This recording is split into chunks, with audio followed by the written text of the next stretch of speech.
10th में हमारे पास है एक black and red dice are rolled, यानी दो डाइस को रोल करा गया, एक ब्लैक है और एक रेड है, ठीक है।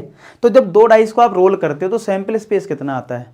36, 1 1 1 2 1 3। चलो लिख देता हूँ जिससे आपको क्लियरिटी आ जाएगी, ठीक है। तो मैं पहले लिख देता हूँ, इसमें दो पार्ट हैं, ठीक है।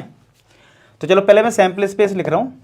क्या है इसका सैंपल स्पेस? होगा 1 1 1 2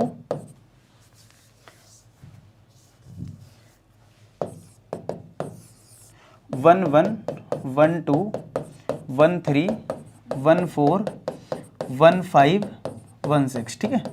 फिर आएगा 2 1 2 2 2 3 2 4 2 5 2 6, ठीक है, ये आ जाएगा। फिर आएगा 3 1 3 2 3 3 3 4 3 5 3 6, ठीक है। फिर आएगा आपका 4 1 4 2 4 3 4 4 4 5 4 6, ठीक है। फिर आएगा आपका 5 1, ठीक है, ये आ जाएगा आपका।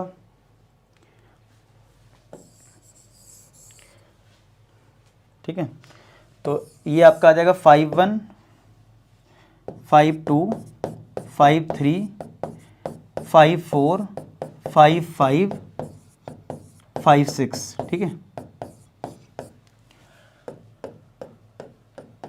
तो इस तरीके से हम आउटकम लिखते हैं, और मैं तो कहूँगा आप लोग पहले लिखा करो मुझसे, ठीक है। और फिर आ जाएगा ऐसी 6 1 6 2 6 3 6 4 6 5 और 6 6, ठीक है। तो एक ब्लैक है और एक रेड है, तो ये मान लेते हैं पहला वाला ब्लैक पोजीशन वाला है, दूसरा वाला रेड वाला है, ठीक है। तो ऐसे ही सब में ही ब्लैक रेड ऐसी है, सब में ही ब्लैक रेड वाला ऐसी पोजीशन हमारी है, ब्लैक और एक रेड को हमने करा था, ठीक है। तो ये हमारा सैंपल स्पेस हो गया, यानी कि पहली पोजीशन में ब्लैक मान ली, दूसरी रेड, ठीक है। अब देखते हैं, अब यहां से ई एफ आपको खुद सोचना पड़ेगा। जैसे अभी तक जितने क्वेश्चन करे उनमें हमें ई और एफ दे देते थे, तो मैंने आपको तरीका बताया था क्या, जहां भी लिखा हो गिवन दैट, क्या लिखा हो? गिवन दैट, तो समझ जाना वो एफ होगा, ठीक है। तो देखो, find conditional probability of obtaining some greater than 9, तो ये ई है क्योंकि ये फाइंड करना है, तो ये ई होगा। और एफ क्या है? ये देखो लिखा है given that black dye resulted in 5, मतलब ब्लैक वाले पे 5 होना चाहिए। तो मैंने बोला पहली वाली पोजीशन को मैंने ब्लैक लिया है, ठीक है। तो ब्लैक में 5 कहां आ रहा है? तो 5 यहां पे आएगा, देखो ये पहली पोजीशन में ब्लैक 5 इधर आ रहा है, तो 5 वाले जितने केसेस होंगे, क्योंकि इसमें लिखा है given that black dye result इन 5, जो ब्लैक है उसमें 5 ही होना चाहिए और कुछ नहीं होना चाहिए। तो सिर्फ 5 वाले केसेस आएंगे, यानी एफ में तो भाई क्या आएगा? एफ में तो हमारा ये आएगा ना 5 1, क्योंकि ब्लैक डाई हमने पहली वाली ली है, तो पहली वाली में 5 में क्या क्या आ सकता है? 5 1 5 2 5 3 5 4 5 5, ठीक है, 5 6, तो ये तो एफ का आ गया। ई में क्या बोला गया, जो निकालना है वो होता है कंडीशनल प्रोबेबिलिटी, जो निकालनी क्या? सम ग्रेटर देन 9, यानी दो डाइस का सम ग्रेटर देन 9 कहां है? 9 से ग्रेटर का क्या मतलब है? 10 हो सकता है, 11 12, 12 से ज्यादा हो नहीं सकता। तो देखो 10 कहां हो सकता है?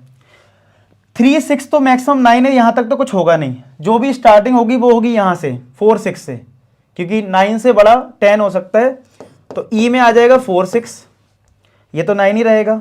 फिर इधर क्या आएगा? 5 5 आ सकता है, 5 5 आ सकता है, 5 6 आ सकता है, और 6 4 आ सकता है, 6 5 आ सकता है, और 6 6 आ सकता है। तो ये तो हो गया हमारा क्या, ये हमारा हो गया उसका क्या कहते हैं, ग्रेटर देन 9 का। लेकिन हमें ई स्लैश एफ निकालना है, तो हमें चाहिए होता है ई इंटरसेक्शन एफ, यानी कॉमन। तो कॉमन में क्या है? कॉमन में एक तो 5 5 मिलेगा कॉमन में, सॉरी ये नहीं 5 4 नहीं मिल पाएगा, 5 5 मिल रहा है कॉमन, और क्या मिल रहा है? 5 6 भी मिल रहा है कॉमन, तो 5 6 मिल जाएगा। दो ही आउटकम कॉमन मिल रहे हैं ना। तो अगर मैं फॉर्मूला लगाऊं ई स्लैश एफ, तो क्या होता है? N E intersection F upon N F. तो दो कॉमन है, 1 2, और एफ में कितने आउटकम है? 1 2 3 4 5 6 6, तो आंसर क्या आएगा 1/3। चेक कर लें। तो ये कौन सा क्वेश्चन था 10th, 1/3 आ रहा है। तो इसको नोट कर लो, फिर नेक्स्ट सेकंड पार्ट में यही करता हूँ, पहले आप इतना नोट कर लीजिए, ठीक है। कर लिया तो ध्यान से करो कि भाई आउटकम क्या है, उनको अलग अलग लिखा करो, कंफ्यूज मत हुआ करो। मैंने देखा कंफ्यूजन होती क्या जब हम चीज़ों को मिक्स करने लगते हैं। आप ई को सेपरेट लिखो जो निकालना है कंडीशनल प्रोबेबिलिटी, एफ को अलग लिखो, कॉमन निकाल लो, ठीक है। अब देखो सेकेंड पार्ट में क्या है,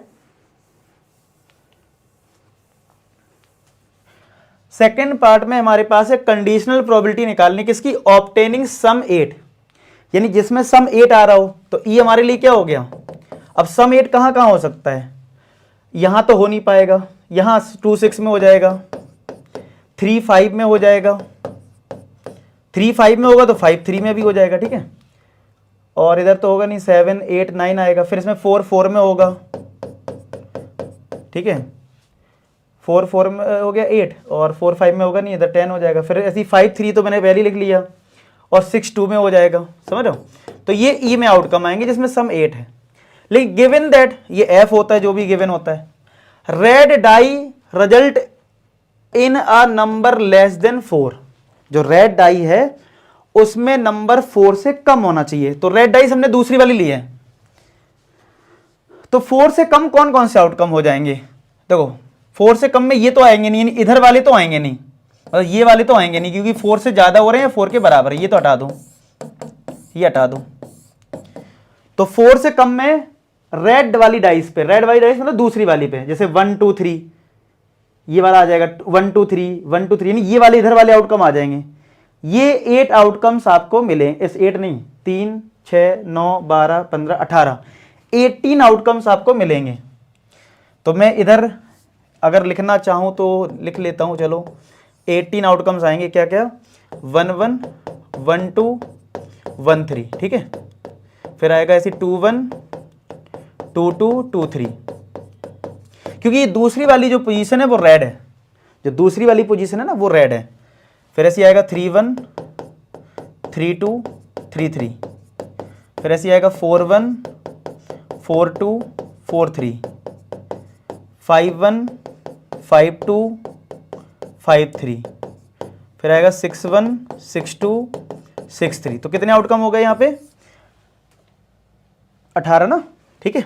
चलो अब हमें ई इंटरसेक्शन एफ निकालना है, कितना आएगा, कॉमन में कुछ आ रहा है क्या, कॉमन में जिनका सम 8 हो वो हो सकते हैं, जैसे 5 3 ये कॉमन है, देखो तो एक तो 5 3 हो गया, 5 3, और देखते हैं 6 2 हो जाएगा, और देखो 4 4 तो आ नहीं पाएगा, तो ये आ नहीं पाएगा, ठीक है। ये आ नहीं पाएगा कॉमन में, क्योंकि ये 4 से बड़े नंबर हैं, ये आ नहीं पाएगा। तो यानी सिर्फ 2 ही आउटकम कॉमन मिल रहे हैं ना, क्योंकि इसमें तो दूसरी वाली पोजीशन पे 4 से ज़्यादा नंबर है और हमें तो 4 से कम चाहिए, तो 2 ही मिले कॉमन। तो प्रोबेबिलिटी का फॉर्मूला लगा दो, N E intersection F upon N F.